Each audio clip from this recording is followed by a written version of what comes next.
Hello students, मैं हूं सुमन Tewatia. Students, आपने पहली दो वीडियो देखी होंगी प्रेजेंट डेफिनेट की। तो उसमें हमने एक में सिंपल सेंटेंस कराए हैं कि अफर्मेटिव सेंटेंस कराए हैं और एक में हमने नेगेटिव सेंटेंस कराए हैं। अब हमारे कौन से रह गए, याद करो जरा, कौन से रह गए? Interrogative sentences.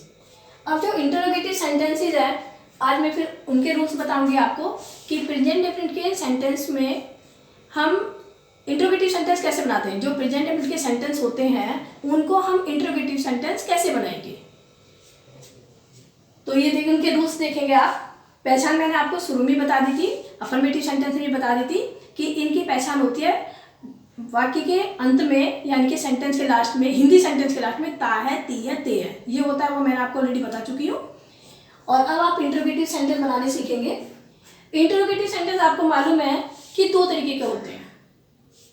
दो तरीके कौन से होते हैं कि start from helping verb and start from question verb. Way sentence जो हेल्पिंग वर्ब से स्टार्ट होते हैं और वो सेंटेंस जो क्वेश्चन वर्ड से शुरू होते हैं। तो दो तरीके के होते हैं। तो दोनों तरीके के आप एक बार समझ लेंगे। स्टार्ट फ्रॉम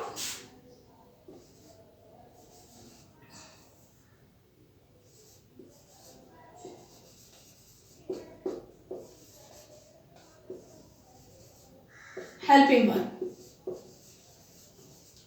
यानी कि जो हेल्पिंग वर्ब से शुरू होते हैं। हेल्पिंग वर्ब हमारी क्या है इस सेंटेंस में, जो प्रेजेंट डेफिनेट में? वैसे तो सिंपल सेंटेंस में कोई अलग से हेल्पिंग वर्ब नहीं होती, सिर्फ हम वर्ब की फर्स्ट फॉर्म या एस या ईएस का ही यूज करते हैं, वही हमारी हेल्पिंग वर्ब का काम करती है। लेकिन जब हम नेगेटिव बनाते हैं तो डू नॉट, डज नॉट का यूज करते हैं। तो इंटरोगेटिव बनाते समय जो हमारी हेल्पिंग वर्ब होती है उसमें डू या डज होती है, अकॉर्डिंग टू सब्जेक्ट, सिंगुलर है या प्लूरल है। तो स्टार्ट फ्रॉम हेल्पिंग वर्ब यानी कि डू और डज से शुरू होते हैं, जो डू या डज से स्टार्ट होते हैं वो, ठीक है। और हिंदी सेंटेंस में क्या होता है कि इसमें क्या सबसे पहले दिया होता है, क्या वो अपना काम करती है, क्या वो अपना पाठ याद करती है। हिंदी के सेंटेंस में क्या सबसे पहले दिया होता है, तो इसको हम बोलते हैं स्टार्ट फ्रॉम हेल्पिंग वर्ब। जो दूसरे टाइप का होता है स्टार्ट फ्रॉम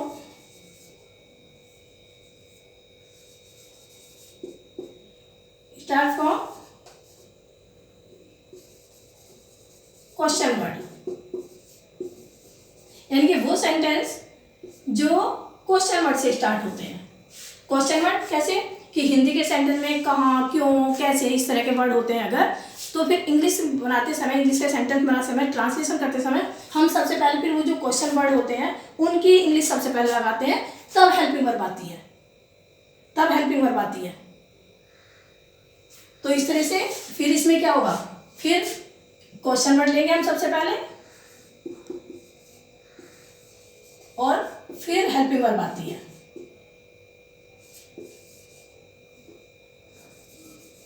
इस तरह बनाते हैं। अब आप देख लेंगे कि हम दो तरीके के हैं। जब सेंटेंस आपको दिया जाएगा तो उसमें सबसे पहले देखेंगे कि ये क्या से शुरू हुआ है या क्वेश्चन वर्ड से शुरू हुआ है। हिंदी के सेंटेंस आप देखेंगे, उसके अकॉर्डिंग आप चलेंगे। अब इसका मैं फॉर्मूला आपको बता देती हूँ, रूल किस तरह से बनाना है।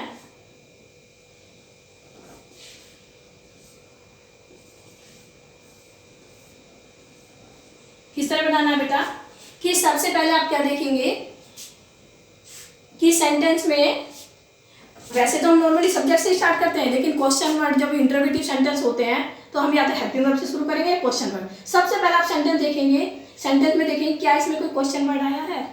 हिंदी के सेंटेंस में सबसे पहले देखेंगे क्या इसमें कोई क्वेश्चन वर्ड आया है। अगर क्वेश्चन वर्ड आया है तो सबसे पहले हम क्या लेंगे, क्वेश्चन वर्ड, जो भी क्वेश्चन वर्ड आया है वही। फिर उसी के अकॉर्डिंग जो आपका सब्जेक्ट होगा, सब्जेक्ट के अकॉर्डिंग डू या डज का यूज करेंगे। वो मैं बता चुकी हूँ कि आप सिंगुलर के साथ डज नॉट, डज, और प्लूरल के साथ डू। उसमें डज नॉट लगता था क्योंकि वो नेगेटिव थे। अब यहाँ पे क्या होगा, सिंगुलर होगा तो क्या करेंगे, डज, प्लूरल होगा तो डू, यानी कि यहाँ डू और डज का यूज करेंगे, अकॉर्डिंग टू सब्जेक्ट होगा ये। फिर उसके बाद हम सब्जेक्ट लेते हैं। बस यहाँ थोड़ा आपको ध्यान देना है, अगर सेंटेंस में क्वेश्चन वर्ड है तो पहले क्वेश्चन वर्ड लेंगे, और अगर क्वेश्चन वर्ड नहीं है तो फिर डू और डज से शुरू हो जाएंगे, और क्वेश्चन वर्ड भी है तो पहले क्वेश्चन वर्ड, फिर डू या डज अकॉर्डिंग टू सब्जेक्ट, फिर सब्जेक्ट लिया जाएगा, फिर उसके बाद वर्ब, और वर्ब की फर्स्ट फॉर्म आती है। उसमें भी ये नेगेटिव की तरह वर्ब की फर्स्ट फॉर्म में आएगी, डू यूज करें चाहे आप डज यूज करें। फिर उसके बाद क्या होगा, अगर कोई उसमें ऑब्जेक्ट है तो ऑब्जेक्ट ले लेंगे, और अदर वर्ड्स हैं तो अदर वर्ड्स ले लेंगे। हाँ, इसमें एक चीज इंपॉर्टेंट है, ये बहुत ही इंपॉर्टेंट है, आप थोड़ा ध्यान देना इसमें कि क्वेश्चन मार्क जरूर लगाना है आपको। क्वेश्चन मार्क, कई बार बच्चे क्या करते हैं कि सेंटेंस भी सही बना लेते हैं, वो ध्यान नहीं देते, लास्ट में क्वेश्चन मार्क नहीं लगाते, यहीं आपकी गड़बड़ हो जाती है, यही सेंटेंस आपका रॉन्ग हो जाता है। तो इसके अकॉर्डिंग आप कर लेंगे, ये आपका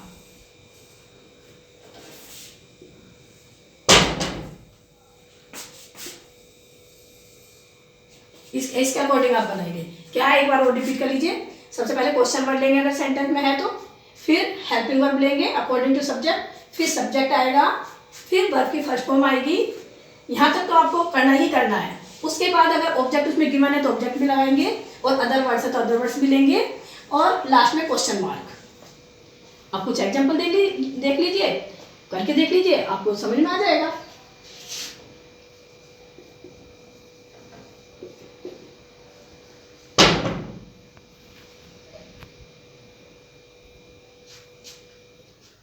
पहले क्या से शुरू होने वाली ले लीजिए। क्या वह एक अच्छा गाना गाती है? क्या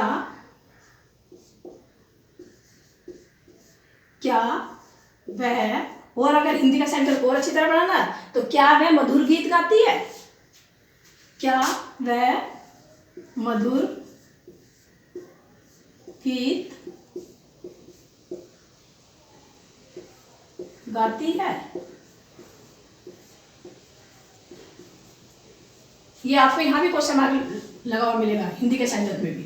क्या वह मधुर गीत गाती है? अब सबसे पहले इसमें देख लीजिए, क्वेश्चन वर्ड तो इसमें है नहीं, कहाँ, क्यों, कैसे, ये वर्ड तो इसमें आया ही नहीं, तो क्वेश्चन वर्ड नहीं है तो हमने नहीं लगाया, हमने छोड़ दिया वहीं। फिर डू डज तो जरूर यूज होगा। अब हमने सबसे पहले डू डज लगाने से पहले क्या देखा, सब्जेक्ट। सब्जेक्ट क्या हमारा, शी, ही मतलब वह है। अब वह हमने देखा कि ये फीमेल के लिए यूज हुआ है, गाती है, तो शी हमारा सब्जेक्ट हो गया शी। अब शी के अकॉर्डिंग क्या लगाना है ये आपको ध्यान देना है, डू या डज। तो शी सिंगुलर है तो डज यूज हो गया, हमने इसको छोड़ दिया, क्वेश्चन वर्ड था ही नहीं, हमने डज ले लिया, तो ये डज से शुरू हो गया, डज। अब ये हमारा कौन सा हो गया, स्टार्ट फ्रॉम हेल्पिंग वर्ब, यानी कि हमारा सेंटेंस जो है हेल्पिंग वर्ब से स्टार्ट हुआ। Does she Singh, does she Singh sweet song?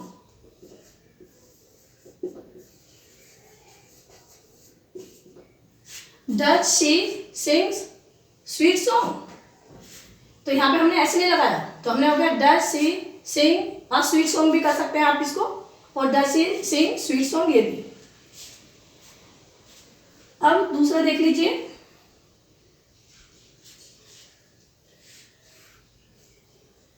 क्या वह क्रिकेट खेलता है? या कोई और ले लीजिए, क्या वे क्रिकेट खेलते हैं? हम प्लूरल ले लेते हैं, हम सब्जेक्ट प्लूरल ले लेते हैं इस बार। क्या वे क्रिकेट खेलते हैं?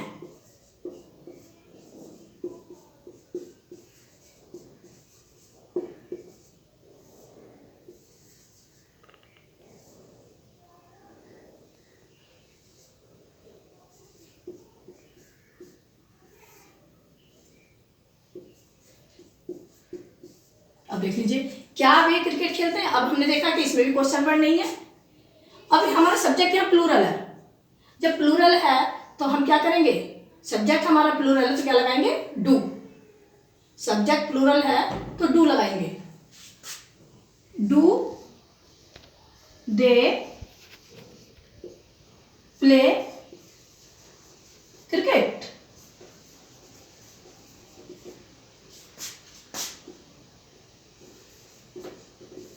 ये हो गया, डू दे प्ले क्रिकेट, क्या वे क्रिकेट खेलते हैं? तो इस तरह से आपका ये, यहाँ पे सिंगुलर था सब्जेक्ट आपका तो आपने डज लगाया, यहाँ पे आपका सब्जेक्ट प्लूरल हो गया तो डू लगाया गया। इसमें अब क्या होगा, ये कौन से हो गए आपके, स्टार्ट फ्रॉम हेल्पिंग वर्ब। अब कुछ क्वेश्चन वर्ड वाले ले लीजिए, जो कुछ क्वेश्चन वर्ड वाले होते हैं वो देख लीजिए।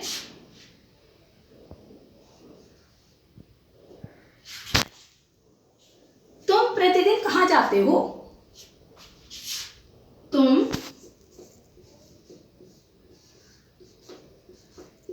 प्रतिदिन कहाँ जाते हो? ये हो गया, तुम प्रतिदिन कहाँ जाते हो। अब हमें सबसे पहले क्या देखना कि भाई हमारे सेंटेंस में क्वेश्चन वर्ड है कि नहीं। अब हमने देखा तो हमें तो क्वेश्चन वर्ड मिल गया, यहाँ पर क्वेश्चन वर्ड मिल गया, तो सबसे पहले हम क्या लगाएंगे, सबसे पहले हम क्वेश्चन वर्ड ही लेंगे। Where, where. अब हमने सब्जेक्ट देखा, क्योंकि डू और डज का यू तो होना ही है, हमने सब्जेक्ट देखा, सब्जेक्ट क्या है इसमें, यू, और यू हम प्लूरल मान करके चलते हैं। तो वेयर डू, क्या लगाएंगे, do. Where do you go, verb की फर्स्ट फॉर्म ही आनी है। Where do you go every day या डेली, आप जो भी करना चाहें।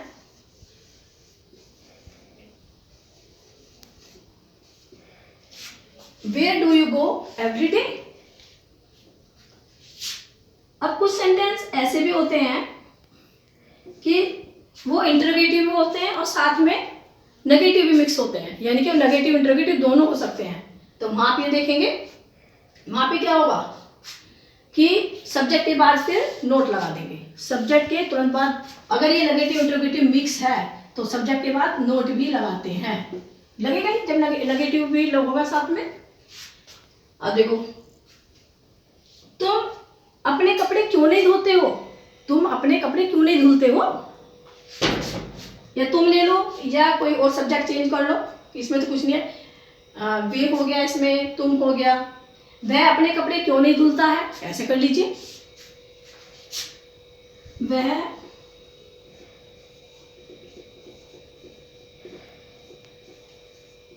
कपड़े क्यों नहीं धुलता है। वह अपने कपड़े क्यों नहीं धुलता है।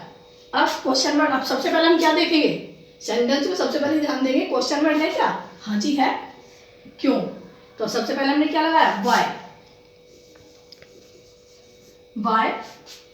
अब वह आ गया, सिंगुलर हो गया, तो does, why does she, why does he,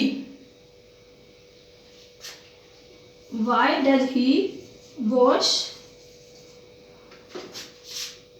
his, चलो, he not, why does he not. तो मैंने आपको बताया था कि अगर नेगेटिव इंटरोगेटिव मिक्स है तो सब्जेक्ट के तुरंत बाद हमें नोट लगाना है।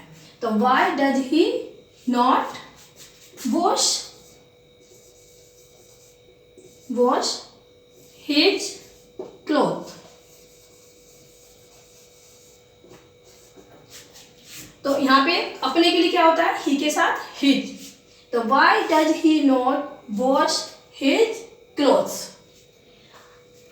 तो स्टूडेंट्स, ये रूल है, ये मैंने आपको सभी तरह के सेंटेंस बता दिए हैं। डू से शुरू होने वाले भी, डज से शुरू होने वाले भी, क्वेश्चन वर्ड से स्टार्ट होने वाले भी, और साथ में आपको ये भी बता दिया है कि कई बार नेगेटिव इंट्रोगेटिव मिक्स भी होता है। तो बस यही फॉर्मूला हमारा काम करता है, बस सब्जेक्ट के साथ नोट और लगा देंगे। तो ये आपके सारे रूल्स इसमें हो गए हैं।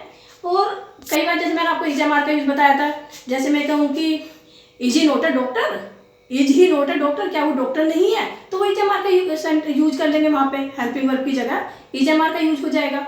बस इसी तरह से रूल है। आई होप आपको क्लियर हो गए होंगे, समझ में आ गए होंगे। Thank you very much.